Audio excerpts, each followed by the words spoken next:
Setelah diserang Amerika Serikat, Iran membuktikan ucapannya dengan menyasar pangkalan militer Amerika Serikat di Kuwait. Ini selaras dengan ancaman Iran yang akan membalas lebih kuat dan lebih besar jika Amerika terus menyerang.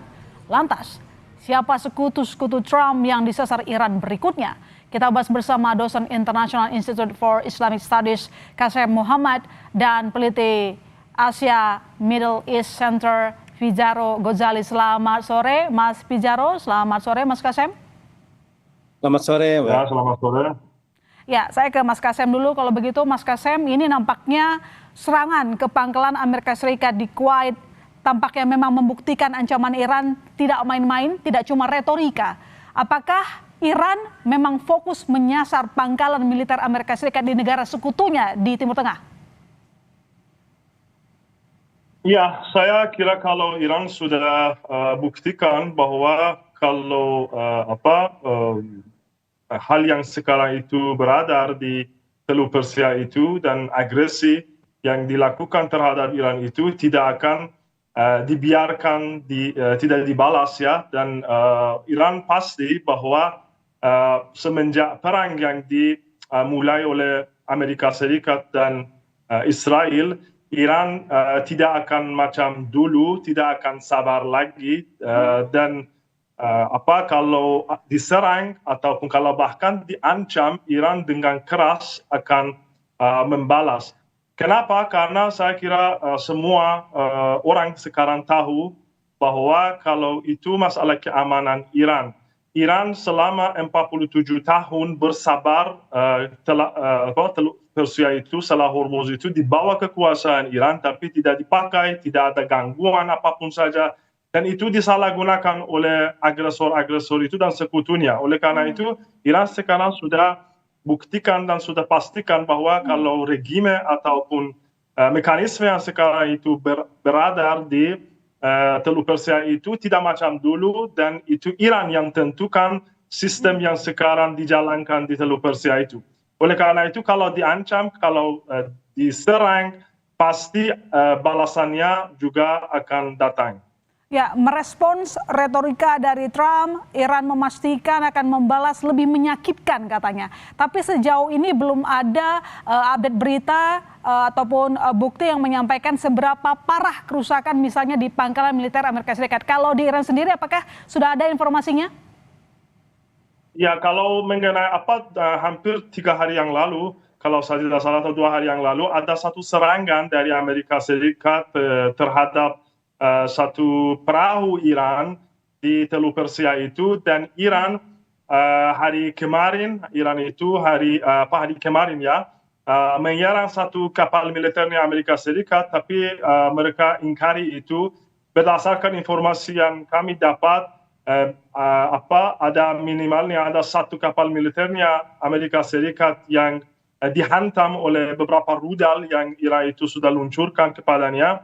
Tapi secara biasanya itu pasti disembunyikan oleh pihak agresor itu. Dan juga hari ini karena serangan Amerika Serikat itu terhadap kota Bandar Abbas itu di satu kawasan yang tidak ada apapun saja, Iran pun sudah luncurkan satu misal atau beberapa misal kepada satu pangkalan Amerika Serikat yang berada di Kuwait, tapi itu macam serangan yang hanya warning ya, bukan serangan. Betul ya. Oleh karena itu ya, ini berdasarkan informasi yang saya sampai sekarang dapat. Baik, saya ke Mas Fijaro. Kira-kira selain Kuwait, pangkalan militer Amerika Serikat mana lagi yang kemungkinan akan kembali mendapat serangan dari Iran? Iya, Ilona, kalau kita lihat polugri Iran ya, maka akan ada dua pihak yang menjadi sasaran Iran jika kita tafsirkan bahwa dia ingin menyerang sekutu-sekutu Amerika Serikat. Pertama ialah Israel, kita mengetahui ini sekutu dekatnya Amerika Serikat, dan bahkan kalau kita lihat situasi di Lebanon sekarang itu benar-benar parah ya, walaupun ada gencatan senjata, tetapi Israel terus melakukan serangan ke Hizbullah, ke wilayah Lebanon Selatan, dan juga jangan lupa Ilona, ke masyarakat sipil. Ini bahkan yang lebih banyak saya lihat, masyarakat sipil yang dibombardir oleh Iran di wilayah Lebanon. Kedua ialah negara-negara Teluk yang memiliki afiliasi sangat kuat dengan Amerika Serikat seperti itu. IRGC misalkan tadi ini informasinya tadi ya udah melakukan serangan kepada Kuwait, karena sebenarnya dia bukan nyerang Kuwait sebenarnya Ilona, tapi dia nyerang karena ada pangkalan Amerika Serikat di situ yang diyakini itu menjadi basis dari Amerika Serikat untuk melakukan serangan kepada Iran. Jadi ini sifatnya lebih pada serangan defensif ya, bukan serangan ofensif pada wilayah Kuwait. Kedua, kita juga bisa punya potensi yang sangat kuat akan serang Iran itu Uni Emirat Arab. Karena kalau kita lihat Ilona, ini kan sebenarnya Amerika Serikat ini lagi berupaya untuk terus menembus wilayah Selat Hormuz secara diam-diam dengan mematikan radarnya, walaupun nanti ketahuan sama IRGC dan kemudian ditembak. Itu sebenarnya untuk memperkuat basis pangkalan militer mereka di Uni Emirat Arab. Jadi Abu Dhabi nantinya itu akan dijadikan basis pangkalan militer, pangkalan maritimnya Amerika Serikat dan Israel untuk menjadi satelit melakukan serangan kepada Iran.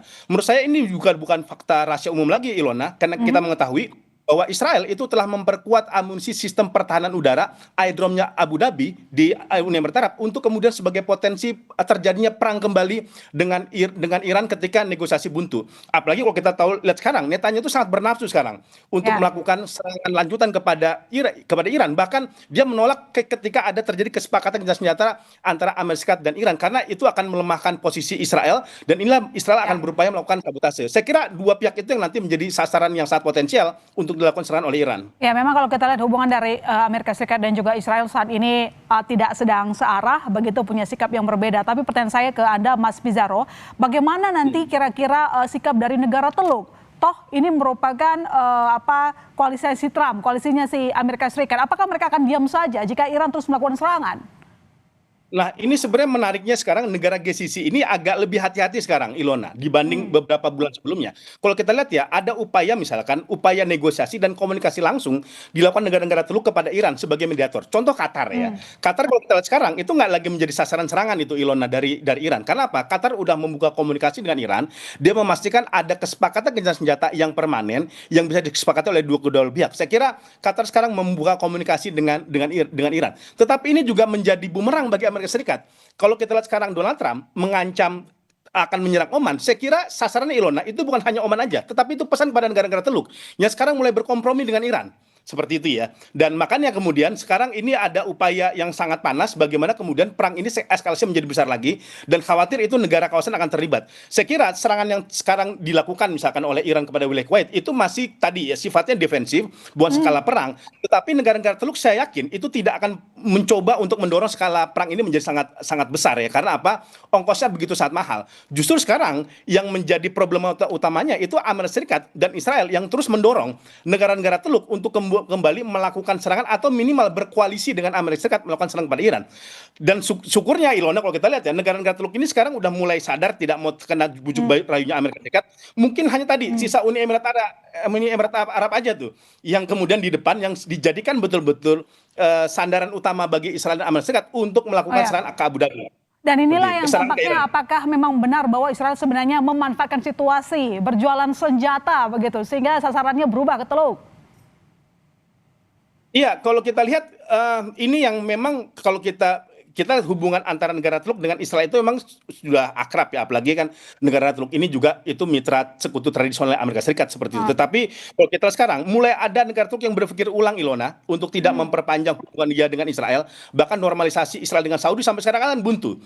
Saudi itu tidak mau seperti itu. Bahkan kan sekarang kalau kita lihat pesannya Amerika Serikat untuk melakukan normalisasi Israel dengan negara-negara Arab itu sebagai bentuk upaya tekanan kepada Amerika Serikat untuk kemudian menabuh genderang perang lagi di wilayah kawasan Teluk ketika memang mereka tidak mendukung aliansi mereka dengan Israel sebagai syarat negosiasi antara Amerika Serikat dengan Iran.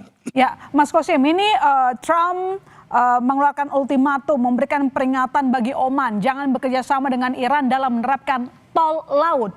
Nah, apakah melihat retorika dari si Trump ini, Iran akan sendirian atau mereka akan tetap mengajak Oman berdiri teguh pada pendirian menerapkan tol laut? Iya, saya kira kalau pernyataannya Trump itu yang dibawa secara terbuka kepada sekutu-sekutunya dia sendiri, saya kira itu sekarang adalah kesempatan yang luar biasa untuk mereka untuk membuka mata mereka dan hakikatnya Amerika Serikat yang merupakan sekutunya mereka, saya kira sekarang bisa dilihat lebih bagus.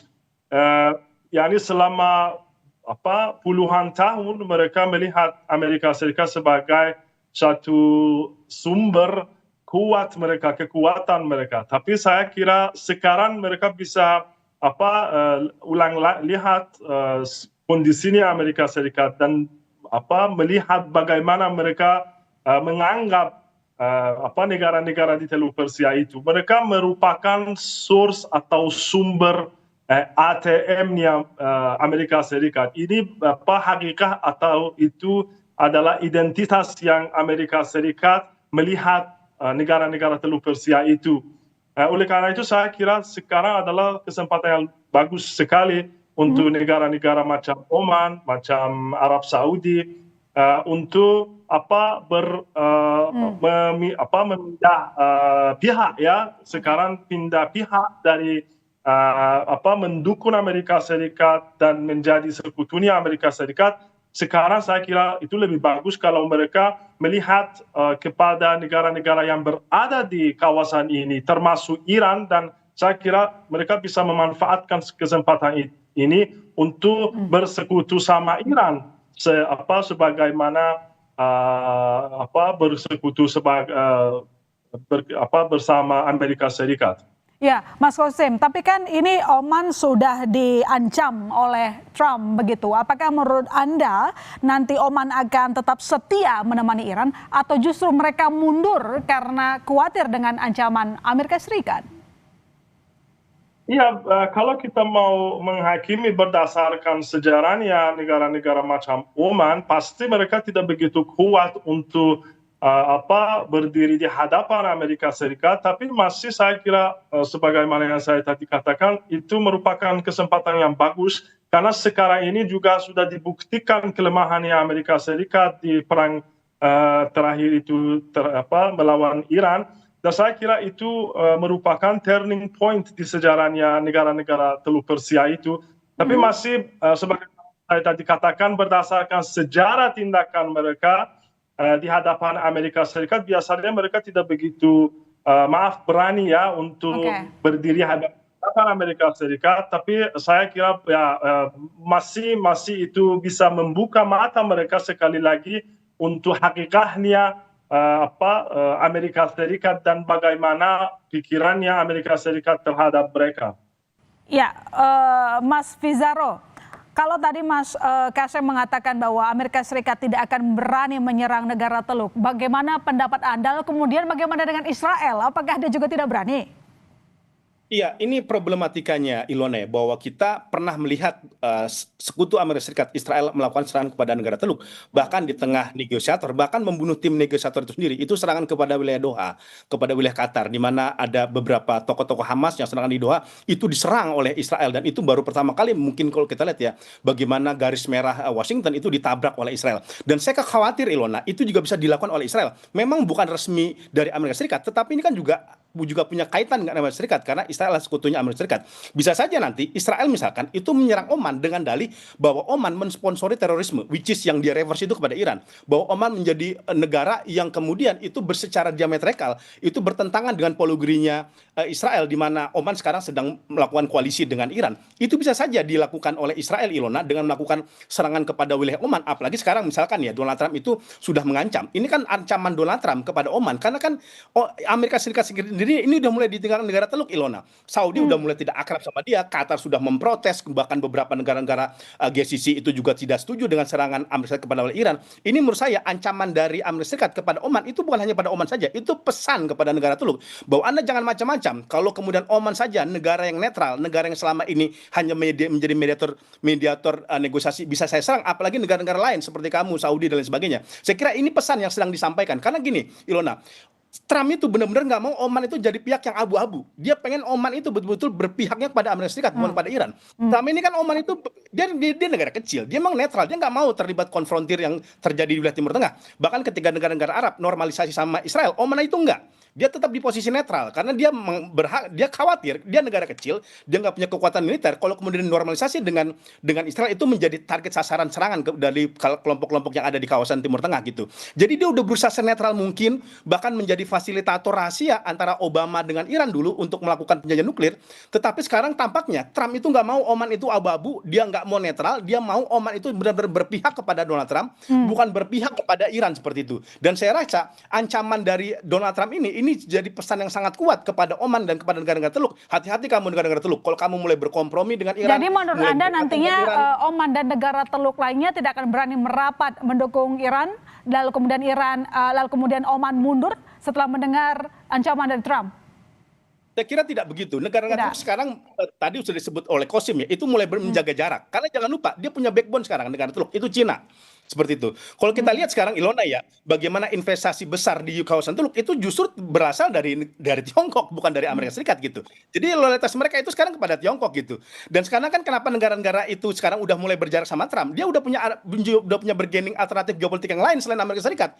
Dulu mungkin 70-an, 80-an mereka masih sangat bergantung kepada Amerika Serikat. Tetapi kalau kita lihat sekarang Mesir aja beli senjata sama Cina. Saudi mulai bikin fakta pertahanan dengan Pakistan. Bahkan Turki, Qatar ingin membangun NATO Timur Tengah seperti itu. Saya kira negara-negara Teluk sekarang berpikir ulang ya. Mereka memang masih punya hubungan dengan Amerika Serikat, tapi bergantung 100% itu tidak. Ya, jadi kalau menurut Mas Kasem bagaimana kira-kira nanti sikap dari Oman?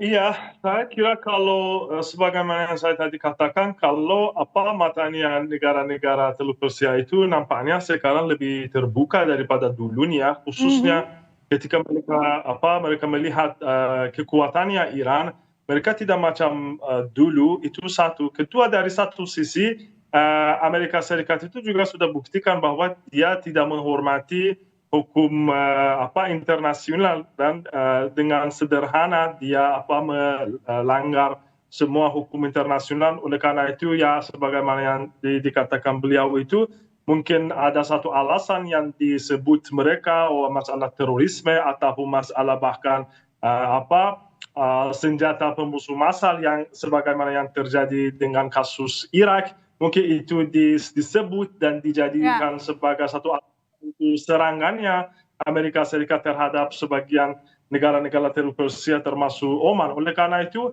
saya kira sekarang masih negara-negara Teluk Persia itu mereka masih abu-abu, mereka tidak tahu apa yang mereka harus lakukan karena dari satu sisi ada Iran yang mereka sudah tahu bagaimana kekuatannya, itu sudah berdiri berhadapan Amerika Serikat, adidaya nomor satunya dunia dan Israel, dan lain masih ada ancaman dari Amerika. Tapi saya kira kalau mereka sekarang mungkin lebih mau bekerja sama Iran karena mereka tahu bahwa masalah Teluk Persia itu sekarang di tangan Iran dan tidak ada lain untuk mereka selain mereka bekerja sama Iran karena Teluk Persia itu dan Selat Hormuz itu sudah disebut oleh Iran sebagai garis merahnya dan sampai selamanya nampaknya itu akan berada di tangannya Iran. Oleh karena itu saya kira mereka masih berpihak sama Iran lebih banyak daripada berpihak kepada Amerika. Ya, selain ancaman dari Presiden Amerika Serikat Donald Trump, kita juga berbicara soal kekuatan militer, Mas Kasem dan juga Mas Pajero. Menteri Perang Amerika Serikat Pete Hegseth itu mengatakan kalau Iran telah menyerah dan akan segera bertekuk lutut. Kita dengarkan dulu pernyataannya lagi.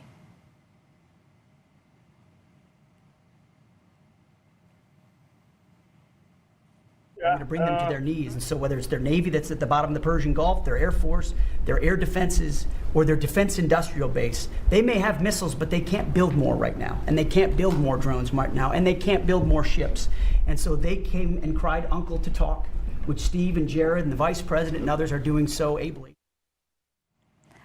Ya, Mas Kasem, disampaikan oleh Pete Hegseth bahwa sebagian pertahanan dari Iran telah hancur dan bahkan begitu percaya diri Iran akan datang dan mau berunding.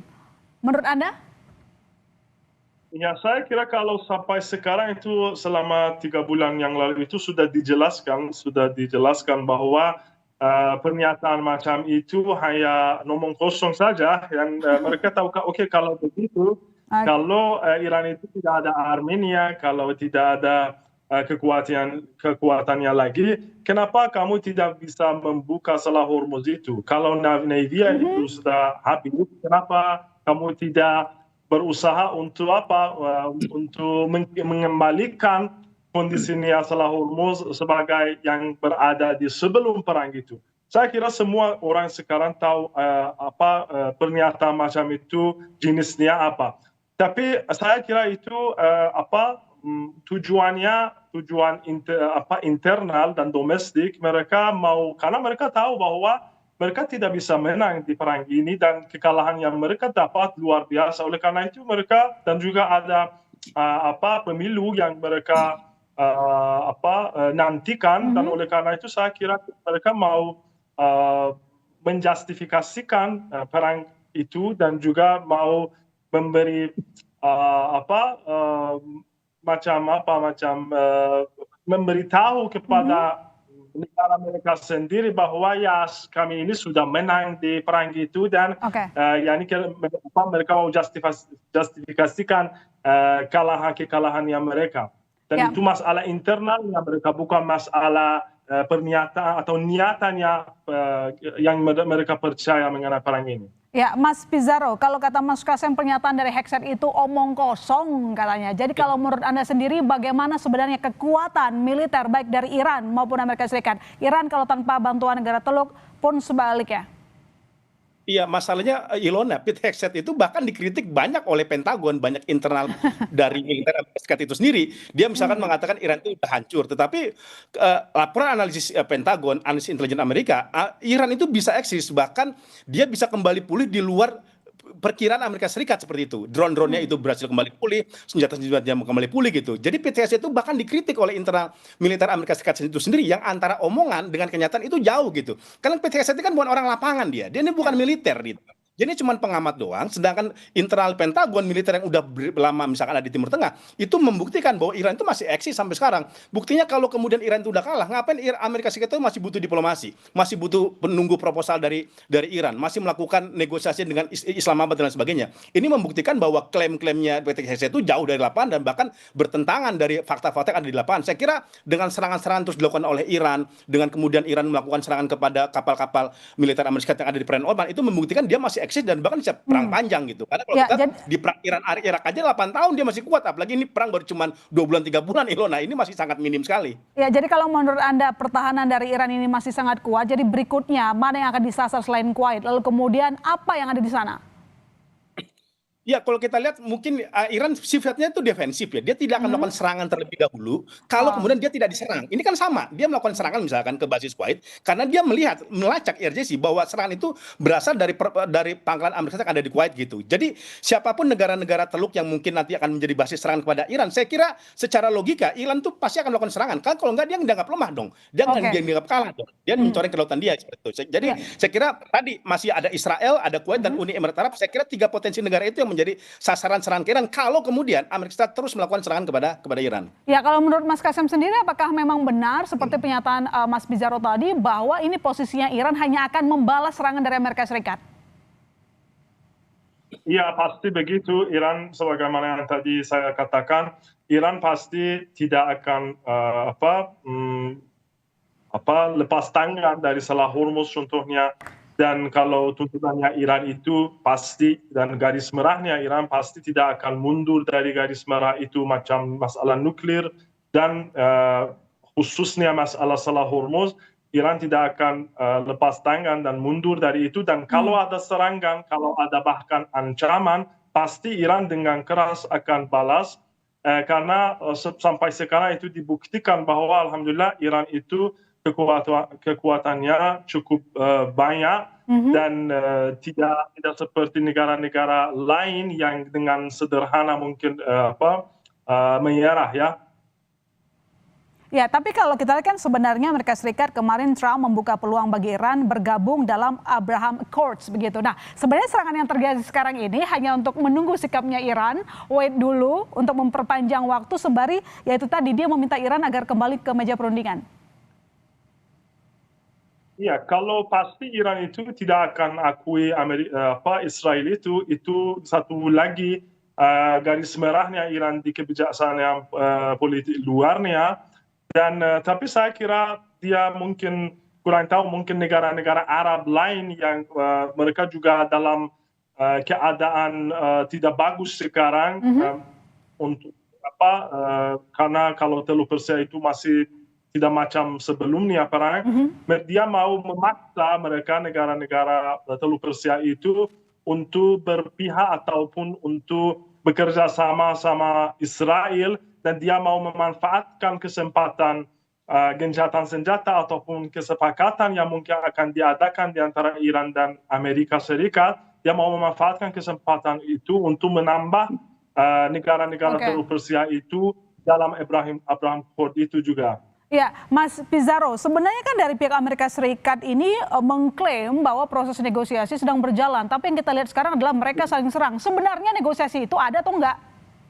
Iya, jadi begini, kalau kita lihat gaya politiknya Donald Trump, kita bisa baca dari bukunya The Art of Deal ya. Memang itu gaya politiknya, negosiasinya Donald Trump, Ilona. Jadi dia menyerang, melakukan invasi dan sebagainya sebagai bargaining, sebagai tuntutan agar lawannya itu menyerah, agar kemudian pihak negosiasi itu minimal itu melunak ya dari tuntutan-tuntutan dia. Kan kalau kita lihat sekarang, problematika utamanya nih, Iran itu tetap dia tidak mau membuka Selat Hormuz kecuali Amerika Serikat itu terlebih dahulu membuka blokade lautnya. Kedua, Iran itu tetap dia pengen uraniumnya tidak boleh 1 inci pun keluar dari negaranya. Bahkan yang terbaru kan, Iran tuh bahkan nggak mau di negara ketiga diserahkan. Berbeda dengan tahun 2015, dia masih mau tuh menyerahkan kepada Rusia. Tapi sekarang nggak gitu, karena dia belajar, Ilona, tahun 2015 saya udah nyerahin uranium, saya sudah nyerahin program nuklir, saya tetap diberikan sanksi, aset-aset saya tetap ditahan, dan kemudian Donald Trump secara sepihak itu keluar. Saya kira itu sekarang, walaupun memang ya saya kira sekarang situasi semakin buruk, Ilona.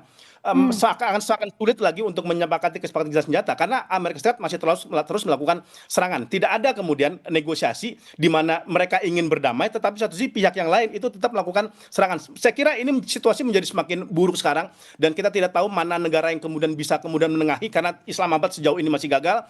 Ada juga sekarang Qatar mulai masuk melakukan komunikasi dengan Iran, Oman sekarang juga diancam. Jadi tampaknya Donald Trump ini tidak benar-benar mau negosiasi yang itu menguntungkan Iran, Ilona. Jadi klaimnya si Amerika Serikat mengatakan bahwa akan ada kesepakatan kalau Iran akan mau menyerahkan pengayaan uraniumnya, lalu kemudian tidak ada yang namanya pengendalian Selat Hormuz. Itu juga menurut Anda klaim, dan Iran tidak akan mau melepas dua hal itu?